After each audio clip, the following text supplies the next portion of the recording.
Muito boa tarde, seja bem-vindo à terceira parte do consultório. Esta quinta-feira, a segunda parte do programa de saúde do Porto Canal dedica-se à dismenorreia. O conceito pode parecer difícil, mas estas dores afetam cerca de 75% das mulheres em idade fértil. Falamos das ditas cólicas menstruais que antecedem o momento da menstruação ou que se sentem efetivamente durante a menstruação.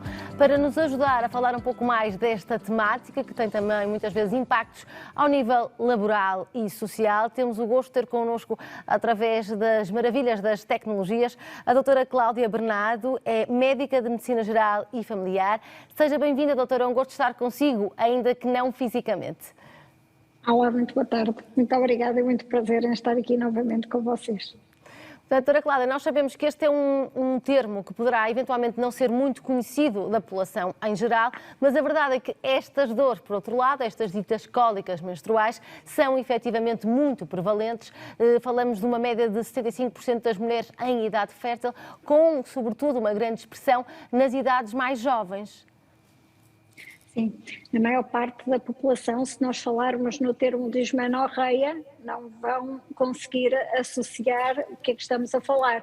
Mas se falarmos da cólica menstrual associada ao período menstrual, principalmente nas adolescentes e nas mulheres em idades jovens, portanto até à menopausa, é bastante frequente.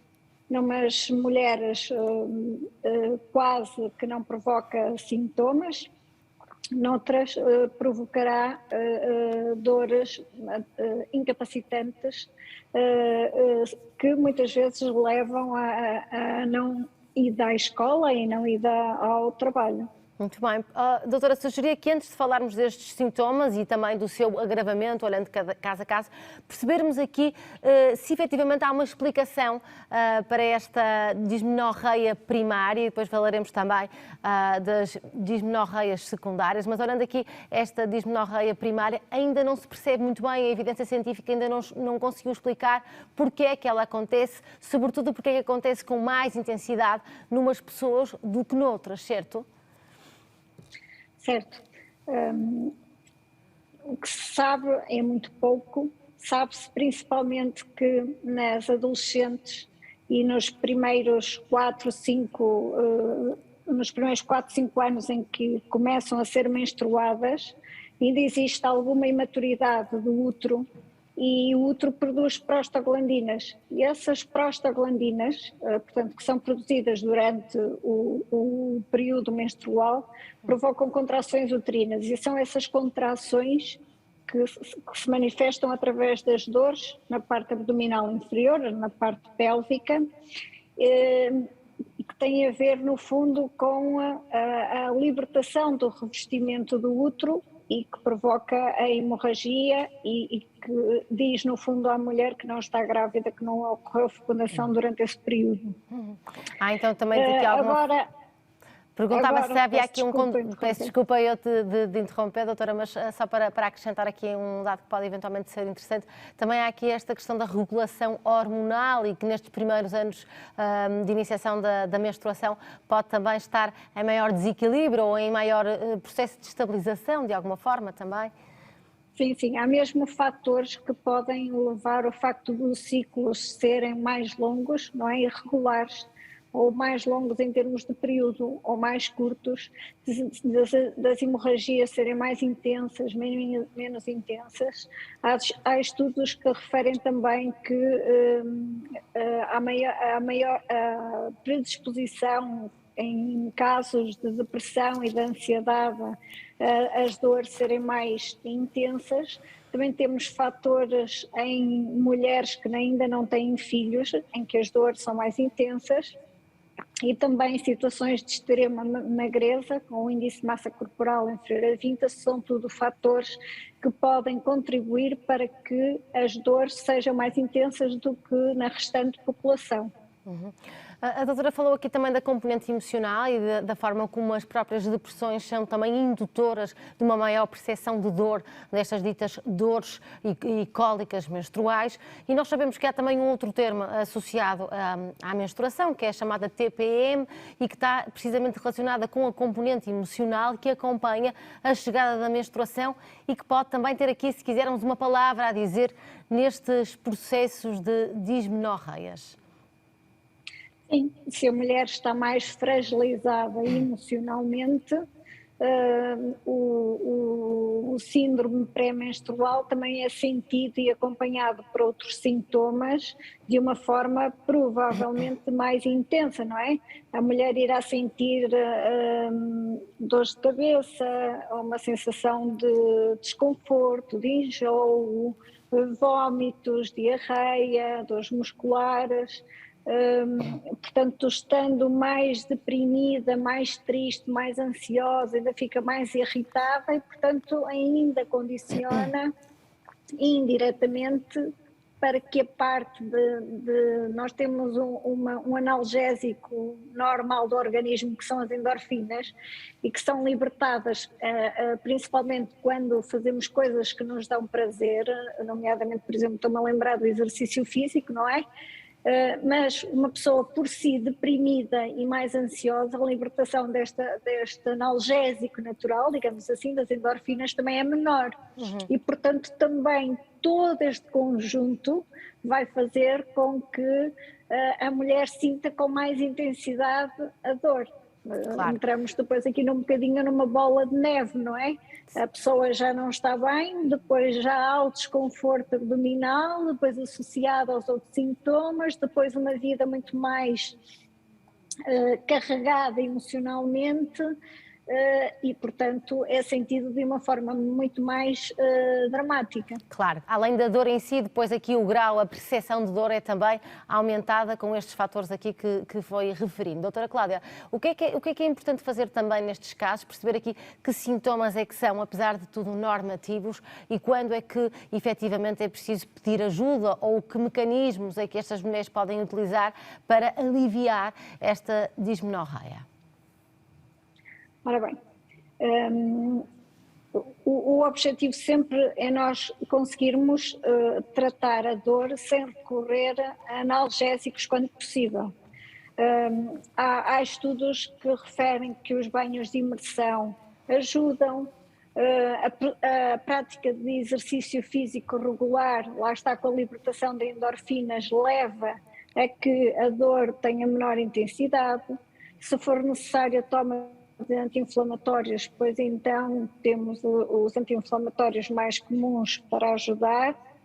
Também há estudos que referem na aplicação de calor, sacos de água quente no abdômen inferior, na zona pélvica, porque ao haver um relaxamento muscular, uma vez que a dor é produzida pelas prostaglandinas que estão a provocar contrações do útero, se nós estamos a dar calor para relaxar, vai haver diminuição da dor. Pronto, são estas as recomendações que nós damos. Claro que temos dois tipos de dismenorreia, temos a primária e temos a secundária. A primária de facto é que é mais prevalente.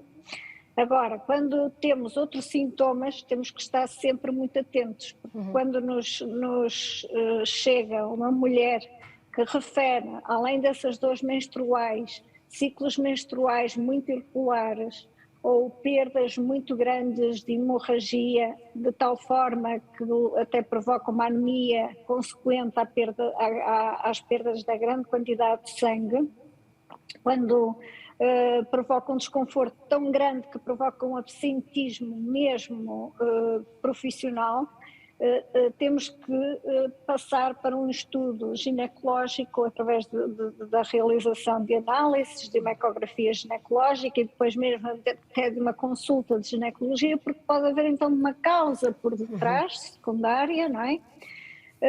Que seja responsável. Pode haver a endometriose, que é bastante frequente, pode haver a presença de quistos, a presença de miomas, de fibromiomas, portanto que são tudo situações benignas, mas tratáveis e porque provavelmente depois de tratadas por um ginecologista, a mulher deixa de ter essas dores. Certo, portanto, nesses casos estamos a falar de uma dismenorreia secundária, não é? Que pressupõe que existe um outro problema associado que esteja então a interferir aqui nestas cólicas menstruais, e dentro dessas patologias aqui que referiu, nomeadamente a endometriose, os quistos nos ovários, o mioma e as infecções, são tudo, e é importante também referir, patologias, digamos assim, benignas, mas que exigem tratamento, e por isso é que é muito importante não descurar também estas cólicas menstruais quando elas efetivamente têm uma intensidade significativa.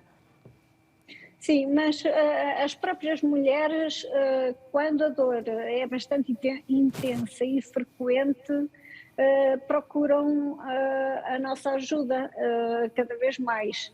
Ou porque estão preocupadas, porque realmente começam, no caso da dismenorreia secundária, começam a achar que é uma dor que ocorre todos os meses de uma forma muito intensa, associada a outros sintomas, e portanto começam a ficar preocupadas, não é? E querem saber se há se há alguma coisa além da cólica normal.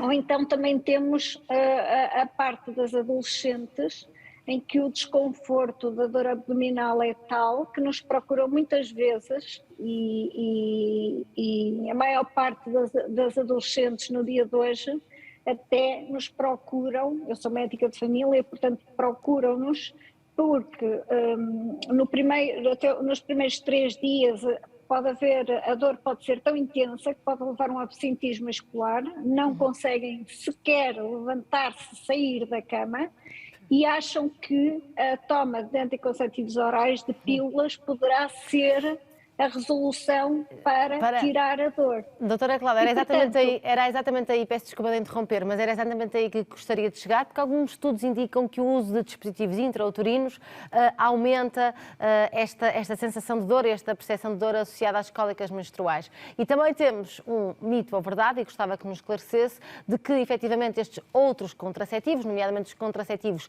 orais, são positivos ou que aliviam estas dores. Isto é verdade em todos os casos? Não é verdade? Qual é a sua opinião sobre esta questão, doutora Cláudia?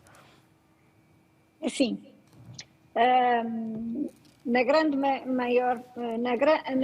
em cerca de 90% das mulheres, a toma dos anticonceptivos orais, que é o principal método que as mulheres recorrem, é a toma da pílula. São raras as que só numa fase de maior maturidade, entre os 25 e os 35 anos, 40, é que já nos pedem uma alternativa em relação ao método contraceptivo, mas as mais jovens adolescentes é quase sempre a pílula.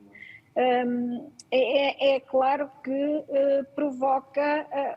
vai ajudar em relação ao alívio da dor. Agora perdi-me um bocadinho, porque já perdi o foco da pergunta. Perguntava-lhe se efetivamente, nestes casos de dismenorreia, sobretudo em jovens, portanto até aos 25 anos, se é sempre aconselhável em todos os casos a utilização de contraceptivos orais para aliviar estas dores.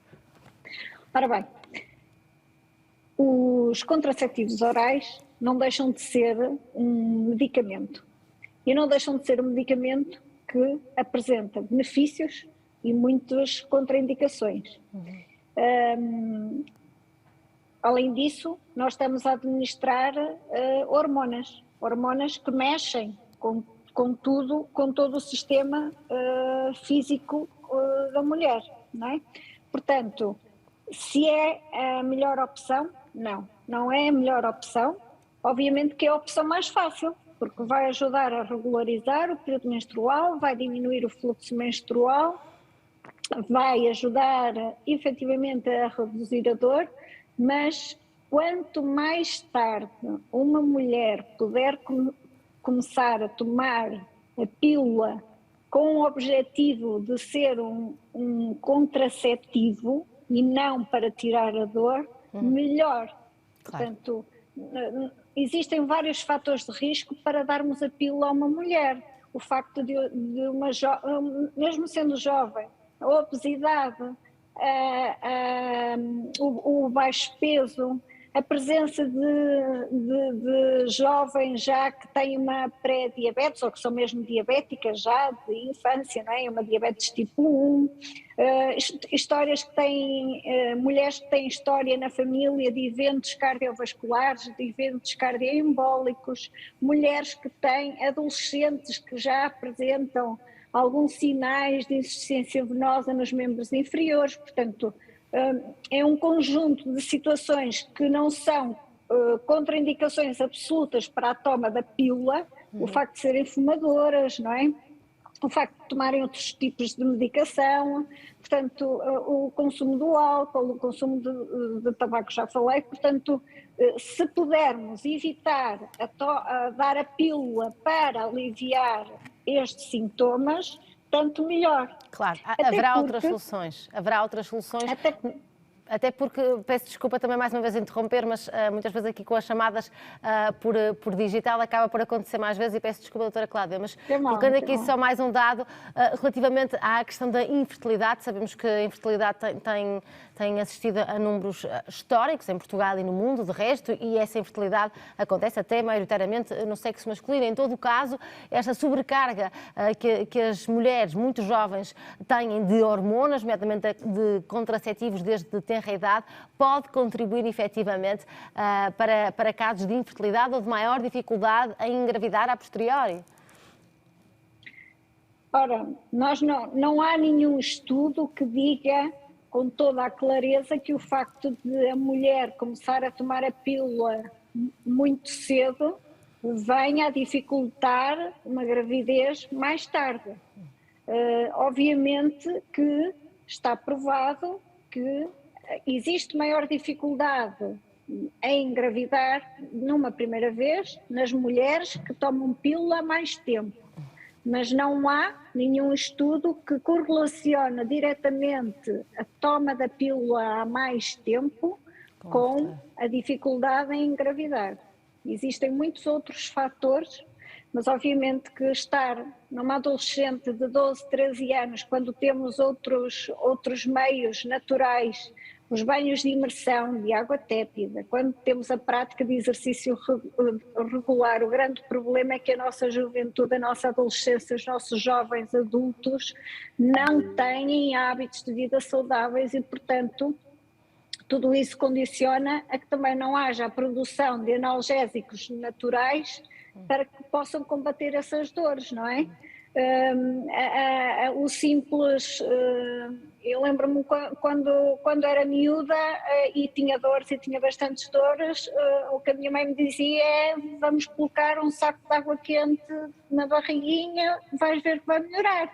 E nem sequer pensava em tomar um paracetamol ou um ibuprofeno, ou o que quer que fosse, não se punha logo de imediato a hipótese de tomar o que quer que seja. Não, vai aliviar. Se é um processo natural da mulher, então vamos procurar processos naturais para que também não venham a ser mais tarde nocivos nos vários campos e na própria saúde, não é? Claro. Portanto, digamos que aqui a utilização seja daqui, por exemplo, do paracetamol, portanto, seja de medicação, seja também de medicação anticoncepcional, são a última instância para podermos aliviar esta dor, que há outras medidas terapêuticas a adotar antes de avançar para essas medidas. É isto, doutora Cláudia? Sim. É isso mesmo que eu digo. É procurar sempre, primeiro, o que é natural, e que está disponível, e sempre que seja possível e que alivie a dor, evitar a toma de medicamentos. Se for necessário a toma de medicamentos, que se comece pelo mais básico, pelo paracetamol, e também temos que ser um bocadinho resistentes à dor. Agora, também, se me permite, posso lançar aqui levantar aqui a pontinha do véu. Na próxima semana vai ser lançado no mercado português, nas farmácias, um patch de difusão de calor portanto, muito baseado no banho de imersão de água morna e no saco de água quente. É é muito engraçado o PETS, porque tem o formato de um coração e que liberta um calor natural, portanto um calor que não tem ingredientes, não tem químico nenhum, é natural, é feito à base de carvão ativado e de argila natural e que é colocado por cima da cuequinha da mulher exatamente no sítio onde sente as dores, nos 3 primeiros dias, que são os 3 primeiros dias em que há maior intensidade da dor, liberta calor durante 5 a 8 horas, ele pode ser reposicionado e é retirado e não deixa qualquer vestígio, nem qualquer resíduo, nada. Portanto, eu acho que vai ser uma alternativa excelente para se diminuir a toma de medicação nestas situações e se formos daqui a alguns meses, talvez 6 meses, 1 ano, fazermos um estudo e avaliarmos a eficácia versus diminuição do início da toma da pílula precocemente, a toma excessiva de analgésicos para as dores menstruais para evitar o absentismo escolar e o absentismo profissional. Acho que de facto este dispositivo que vai ser lançado na próxima semana nas farmácias portuguesas vai trazer um grande benefício neste tema da dismenorreia, ou seja, das cólicas menstruais, como todas nós conhecemos. Doutora Cláudia Bernardo, espero que daqui a 6 meses a 1 ano estaremos aqui também para fazer eventualmente esse balanço e que os dados sejam de facto animadores, como são também as suas expectativas. Doutora Cláudia, queria agradecer a sua participação nesta terceira parte do consultório. Muito obrigada.